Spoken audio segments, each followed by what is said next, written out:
মৰমৰ ছাত্ৰ-ছাত্ৰীসকল সেইদিনাখন 6 লৈকে পাইছিলো আমি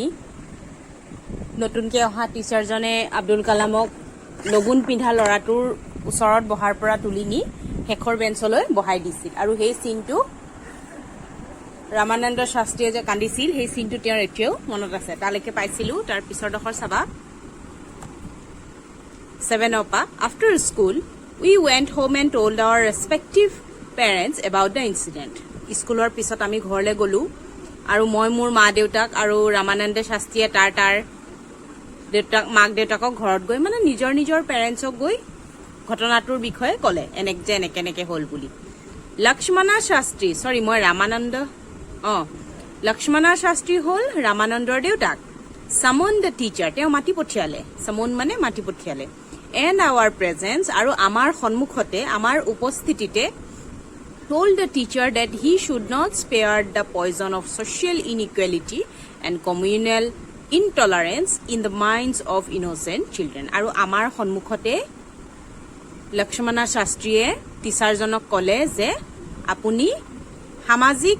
অসমানতা social inequality মানে সামাজিক যিটো ভেদাভেদ বুলি কয় কাষ্ট চিষ্টেম জাতিভেদ প্ৰথাৰ বিষটো আপুনি সৰু ল'ৰা ছোৱালীৰ নিৰ্দোষী ল'ৰা ছোৱালীৰ মূৰত হেতু আপুনি বিয়পাই নিদিব নট স্পেয়াৰ দ্য পয়জন সেই বিষটো জাতিভেদ প্ৰথা জাতি ধৰ্মৰ যিটো ভেদাভেদ প্ৰথা সেই প্ৰথাটো সৰু ল'ৰা ছোৱালীৰ মূৰত আপুনি হুমুৱাই নিদিব এণ্ড কমিউনেল ইনটলাৰেঞ্চ মানে সাম্প্ৰদায়িক অসহিষ্ণুতা বুলি কয় মানে সম্প্ৰদায় ইটোৱে সিটো সম্প্ৰদায়ক যে বেয়া পায় ঘৃণা কৰে মানি নলয় সেইবিলাক কথা মানে বিষ হয় সমাজৰ কাৰণে বিষ হয় আৰু সেইবোৰ ইনোসেন্ট চিলড্ৰেনৰ মূৰত সেইবোৰ নভৰাব এনেকে মানে আমাৰ প্ৰেজেন্সতে লক্ষ্মণা শাস্ত্ৰীয়ে টিচাৰজনক ক'লে হি bluntly asked the teacher to either apologize or quit the school and the island তেওঁ মানে একদম কাৰা টাইপৰ মানুহ তেওঁ সিধা একদম চুকাকৈ ক'লে মানে যে হয় তুমি এপলজাইজ কৰা বা ক্ষমা খোজা বা স্কুল আৰু সেই ৰামেশ্বৰম এৰি থৈ গুচি যোৱা এণ্ড দ্য আইলেণ্ড মানে ৰামেশ্বৰমৰ কথা কৈছে হয় তুমি ক্ষমা খুজিব লাগিব নহয় তুমি স্কুল আৰু ৰামেশ্বৰম এৰি যাব লাগিব মানে কাঢ়াকে ক'লে আৰু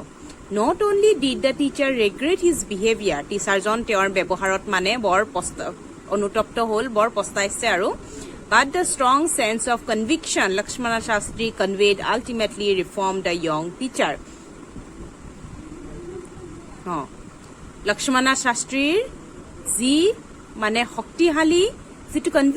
কনভিকশ্যন মানে মতামত শক্তিশালী জাতিভেদ প্ৰথাৰ বিৰোধিতা কৰা তেওঁৰ যিটো দৃঢ় মনোভাৱ সেই মনোভাৱে টিচাৰজনৰ মাইণ্ডটো চেঞ্জ কৰি দিলে মানে এইটো আল্টিমেটলি ৰিফৰ্ম মানে সংশোধন কৰি দিলে শুধৰাই দিলে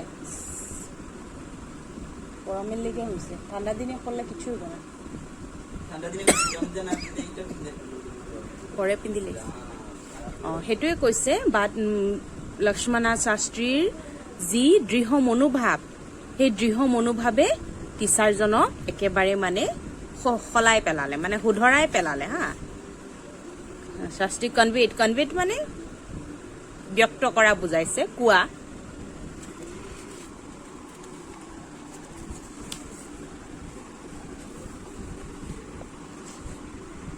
On the whole, the small society of Rameshwaram was very rigid in terms of the segregation of different social groups.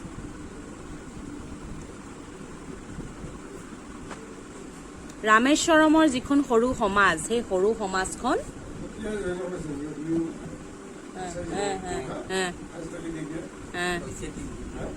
segregation mane bhag kora bheda ha different social groups বেলেগ সম্প্ৰদায়ৰ মাজত যিটো ভাগ কৰে সেই ভাগ কৰাৰ ক্ষেত্ৰত কিন্তু ৰামেশ্বৰম একেবাৰে সৰল মানে দেই সৰল বুজাইছে হা ইমান মানে সেইটো কাঢ়া নহয় মানে বুজি পাইছা নাই ভেদাভেদ প্ৰথাটো ইমান মানি নলয় However, my science teacher Siva Subramania Iyer though an orthodox Brahmin with a very conservative wife was something of a rebel ইয়াৰ উপৰিও মোৰ যিজন বিজ্ঞানৰ শিক্ষক সুব্ৰমণিয়া আয়াৰ তেওঁ আছিল গুঢ়া ব্ৰাহ্মণ পৰিয়ালৰ হয় আৰু তেওঁৰ যিগৰাকী ৱাইফজনীও কনজাৰভেটিভ হয় মানে ৰক্ষণশীল মনোভাৱৰ হয় ৰক্ষণশীল মানে নিজৰ বহুত মানি নীতি নিয়ম মানি চলে সেইটো বুজাইছে যি টি বস্তু নাখায় যি টি বস্তু যি চবকৰ লগত মানে হেৰি নকৰে কাকো নুচুৱে সেইবিলাক আৰু ৰক্ষণশীল বৰ গুঢ়া টাইপৰ আৰু তেওঁ এবাৰ বিদ্ৰোহীৰ কাম কৰিছিল ৰিবেলৰ নিচিনাকৈ কাম কৰিছিল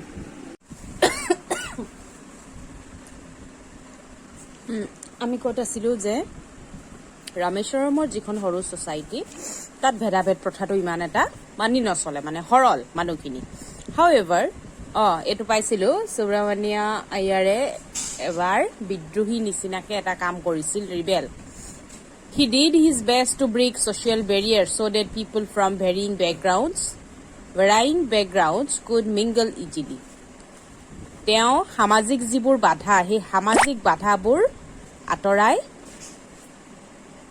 বেলেগ বেলেগ ধৰণৰ বেকগ্ৰাউণ্ডৰ মানুহখিনিয়ে যাতে মিংগল হ'ব পাৰে একেলগ হ'ব পাৰে মিলামিছা হ'ব পাৰে তাৰ কাৰণে চেষ্টা কৰিছিল He used to spend hours with me. তেওঁ মোৰ লগত ঘণ্টা ঘণ্টা কটাইছিল and would say, Kalam, I want you to develop so that you are on par with the highly educated people of the big cities. মই তোমাক আৰু মানে প্ৰগ্ৰেছ কৰাটো হোৱাটো বিচাৰিছো যাতে তুমি ডাঙৰ ডাঙৰ চহৰবিলাকত আটাইতকৈ ভাল মানে এডুকেটেড মানুহ যাতে তুমি হোৱা তাৰ কাৰণে মই তোমাৰ লগত লাগি থাকিম মানে মই তোমাৰ লগত তোমাৰ সহায় গৈ থাকিম তেনেকে তেওঁ মোক কৈছিলে এবাৰ কি হ'ল one day he invited me to his home for a meet মোক খানাৰ কাৰণে নিমন্ত্ৰণ কৰিলে His wife was horrified at the idea of a Muslim boy being invited to dine in her ritually pure kitchen. ৱাইফজনীটো পুৰা ৰক্ষণশীল মনোভাৱৰ তাই মানে ভয় খাই গ'ল আৰু যেতিয়া মুছলিম ল'ৰা এটা মোৰ পাকঘৰত সোমাব নেকি ৰিচুৱেলি পিয়ৰ কিচেন মোৰ পবিত্ৰ পাকঘৰত মুছলিম ল'ৰা এটাক আনিম লৈ মই কেনেকে ভাত খুৱাম She refused to serve me in her kitchen. তাই মানে মোৰ কিচেনত তাইৰ পাকঘৰত মোক নি ভিতৰত খুৱাবলৈ মানে তাই ৰিফিউজ কৰিলে অমান্তি হ'ল Shiva Subramania Iyer was not perturbed, nor did he get angry with his wife, but instead served me with his own hands and sat down beside me to eat his meal. Subramania Iyer কি কৰিলে তেওঁ মানে not perturbed মানে confused not তেওঁ confused হ'ল না তেওঁ ৱাইফক গালি পাৰিলে একো খঙো নকৰিলে ৱাইফক কিন্তু তাৰ হলনি কি কৰিলে তেওঁ নিজে মোক সাৰ্ভ কৰিলে দেই খানা আৰু নিজেও তেওঁৰ থালখন লৈ মোৰ কিনাৰতে বহি খাবলৈ ধৰিলে টু ইট হিজ মিল এটো দেখিছানে ওচৰতে মোকো দিলে আৰু তেওঁ নিজেও বহি এনেকে খাবলৈ ধৰিলে His wife watches from behind the kitchen door পাকঘৰৰ দৰজাৰ পৰা ৱাইফে আমাক চাই আছিলে আমি যে বাহিৰত বহি খাই আছো পাকঘৰত মানে সোমোৱা নাই আৰু পাকঘৰৰ বাহিৰত I wondered whether she had observed any difference in the way I eat rice, drink water or clean the floor after the meal. মই আচৰিত হৈছিলো তাই চাই আছে মানে মই কেনেকে ভাত খাইছো কেনেকে পানী খাইছো বা খাই উঠাৰ পিছত মজিয়াখন কেনেকে পৰিষ্কাৰ কৰিছো মানে তাত মানে কোনো হেৰি নাই মানে সুব্ৰমণিয়া আয়াৰে যেনেকে খাইছে লৈছে মজিয়া চাফা কৰিছে তেনেকে ময়ো কৰিছো তো তাই মানে একো পাৰ্থক্য দেখা নাপালে আমাৰ দুইজনৰ মাজত আৰু হেতু কথা মোৰ বৰ আচৰিত লাগিল I wondered মই আচৰিত হলো When I was leaving his house মই যেতিয়া যাবলৈ ওলাইছো Subramania Iyer invited me to join him for dinner again the next weekend Subramania Iyere আকৌ অহা উইকেণ্ডত মানে শনি দেওবাৰ আৰু উইকেণ্ড বুলি কয় সপ্তাহৰ শেষত আকৌ মোক ডিনাৰৰ কাৰণে নিমন্ত্ৰণ কৰিলে এবাৰ খালো আকৌ মোক ডিনাৰৰ কাৰণে অহা সপ্তাহৰ শেষৰ ফালে নিমন্ত্ৰণ কৰিলে মানে শনি দেওবাৰ মানে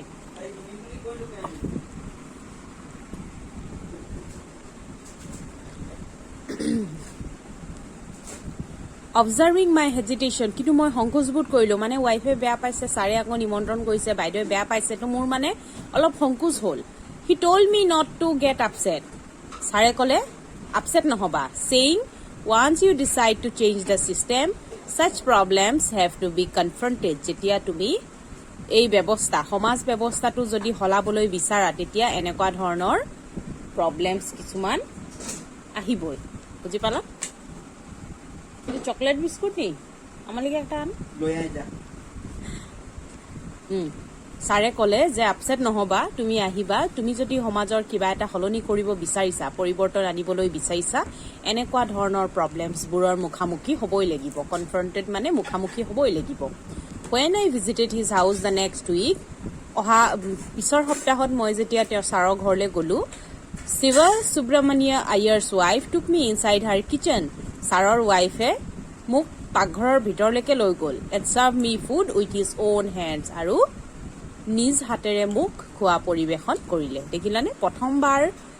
ৱাইফে বৰ বেয়া পালে, হেৰি কৰিলে, চাই থাকিল আৰু পাকঘৰৰ পৰা কেনেকৈ খাইছে কি কথা। যেতিয়া দেখিলে মুছলিম ল'ৰাটোৰ মাজত আৰু তেওঁৰ হিন্দু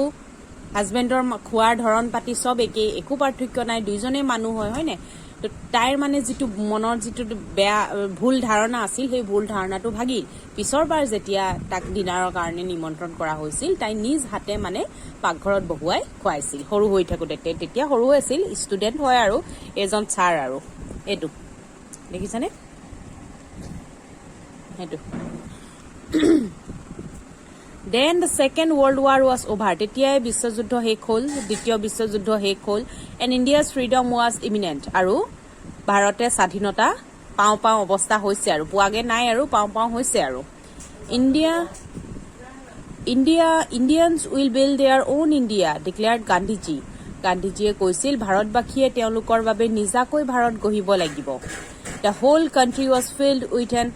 unprecedented optimism. গোটেই ভাৰতবাসী এটা মানে আগেই কেতিয়াও নোহোৱা মানে এটা আশাত ভৰি আছিল। অপটিমিজম মানে আশাবাদী, তেওঁলোকে আশা কৰি আছিল, আশাৰে ভৰি আছিল। যিটো আশা নেকি তেওঁলোকে আগতে কেতিয়াও কৰি পোৱা নাই, স্বাধীন হ'ব আৰু ভাৰতবাসী স্বাধীন হ'ব, নিজাকৈ এখন দেশ হ'ব, সেইবোৰ কথা ভাবি ভাৰতবাসী আশাবাদী হৈ উঠিছিল। I asked my father for permission to leave Rameshwaram and study at the district headquarters in ৰামনাথাপুৰম। মই দেউতাৰ পৰা পাৰ্মিশ্যন ল'লোঁ যে আৰু মই উচ্চ শিক্ষা ল'বৰ বাবে জিলা ৰামনাথাপুৰমলৈ যাব বিচাৰিলোঁ। ৰামেশ্বৰম সৰু টাউন আছিল, তাত LP স্কুললৈকে পঢ়িব পাৰিছিলোঁ, তাৰ ওপৰত ডিষ্ট্ৰিক্ট হেডকোৱাৰ্টাৰ্ছলৈকে মানে জিলা ৰামনাথাপুৰমত মই যাতে পঢ়িব পাৰোঁ নেকি বুলি দেউতাৰ পৰা পাৰ্মিশ্যন লৈ মই ৰামেশ্বৰম ত্যাগ কৰিছিলোঁ। 11. He told me as if I thinking aloud. তেওঁ মোক ক'লে যে চিন্তা ডাঙৰ কৰিবা, Abul, I know you have to go away to grow. তুমি বাঢ়িবলৈ, তোমাৰ বৃদ্ধি বিকাশ হ'বলৈ তুমি আঁতৰি যাবই লাগিব। Does the seagull not fly across the sun alone and without a nest? seagull মানে সামুদ্ৰিক চৰাই হয়। সামুদ্ৰিক চৰায়ে বহু দূৰ উৰি যায় অকলে আৰু কোনো বা নোহোৱাকৈ, মানে পৰিভ্ৰমী চৰাইৰ কথা কৈছে। সূৰ্যৰ মানে ৰ'দত কৈছে, ৰ'দে ৰ'দে সেই চৰাইটো উৰি নাযায় জানো, বাহ নোহোৱাকৈ, ক'তো ৰেষ্ট নোলোৱাকৈ। He quoted Khalil Gibran to my hesitant mother. মোৰ মায়ে মানে মোক ডিষ্ট্ৰিক্টলৈ, জিলালৈ পঠিয়াবলৈ মানে অলপ সংকোচবোধ কৰিছিল। তো মাক মানে খলিল গিব্ৰন, এওঁ পয়েট হয়, কবি হয় এজন। খলিল গিব্ৰনৰ এটা লাইন, এটা উক্তিৰে মাক বুজাইছিল, your children are not your children. তোমাৰ ল'ৰা ছোৱালী তোমাৰ ল'ৰা ছোৱালী নহয়, মানে তোমাৰ সন্তান তোমাৰ সন্তান নহয়। They are the sons and daughters of life longing for itself. তেওঁলোক হ'ল নিজৰ জীৱনৰ কাৰণে, তুমি মানে তেওঁলোকৰ সেইটো নিজা জীৱন, বুজি পাইছানে? তুমি মানে নিজৰ ল'ৰা ছোৱালীক ধৰি বান্ধি তোমাৰ কাৰণে ৰাখিব নোৱাৰা, সেইটো তাহাঁতৰ নিজৰ ইচ্ছা। They come through you but not from you. তোমাৰ জৰিয়তে তেওঁলোকে পৃথিৱী পাইছেহি, মানে তোমাৰ জৰিয়তেহে তোমাৰ ল'ৰা ছোৱালীয়ে জন্মগ্ৰহণ কৰিছে, কিন্তু নট ফ্ৰম ইউ, কিন্তু তোমাৰ পৰা নহয়, তোমাৰ পৰা সৃষ্টি নহয়, তুমি এটা মাধ্যম। You may give them your love, তুমি তোমাৰ ভালপোৱা দিব পাৰা, বাট নট ইয়'ৰ থটছ, কিন্তু তোমাৰ চিন্তাধাৰা, তুমি যেনেকৈ বিচাৰা তোমাৰ চিন্তাবোৰ তোমাৰ ল'ৰা ছোৱালীৰ ওপৰত তুমি জাপি দিব নোৱাৰা। তুমি তেওঁলোকক নিজৰ মৰমহে দিব পাৰা, তোমাৰ চিন্তাবোৰ দিব নোৱাৰা। থটছ মানে চিন্তা। For they have their own thoughts, কিয়নো তাহাঁতৰ নিজাকৈ চিন্তা গঢ়িব দিব লাগিব। তাহাঁতৰ নিজা নিজা ইচ্ছা আছে, নিজা চিন্তা আছে, নিজা জীৱনৰ প্লেনিং আছে। তো তাহাঁতি যাতে নিজে নিজৰ বাবে চিন্তা কৰিব পাৰে তেনেকৈ গঢ়িব লাগিব। এই উক্তিটো খলিল গিব্ৰনে কৈছিল হা এই কথাষাৰ কৈয়ে মানে আব্দুলৰ দেউতাকে কালামৰ দেউতাকে মাকক মানে বুজাইছিল মানে তুমি তাক এৰিবই লাগিব সি যাবই লাগিব পঢ়িবলৈ যদি সি ওলাই যায় তেতিয়াহে সি ডাঙৰ মানুহ হ'ব পাৰিব হয় নে সেইটো কথা তো ইয়াত চাইল্ডহুডৰ বিষয়ে অকমান দিছিলে আৰু উইংছ অফ ফায়াৰৰ পৰা তুলি দিছে উইংছ অফ ফায়াৰ তেওঁৰ আত্মজীৱনী হয় APJ আব্দুল কালামৰ তাৰপিছত পাঠটো শেষ হ'ল ইয়াৰ কুৱেশ্যন আনচাৰবোৰ মই বেলেগ এদিনা দি দিম বাৰু বেলেগ এদিনা মানে স্কুলত দিম আৰু এইখিনি দেই হেৰিত নিদিওঁ স্কুল খুলিলেই মই 4 তাৰিখ মানৰ পৰাই এই ইয়াৰ কুৱেশ্যন আনচাৰবোৰ হেৰি কৰি দিম আকৌ নুবুজাওঁ আৰু বুজালো নহয় ইমান হেৰি কৰি 3টা ভিডিঅ' বনাই বুজাইছো আকৌ আব্দুল কালামটো নুবুজাওঁ ডাইৰেক্ট প্ৰশ্নখিনি কৰাম আৰু বুজাই যাম হ'ব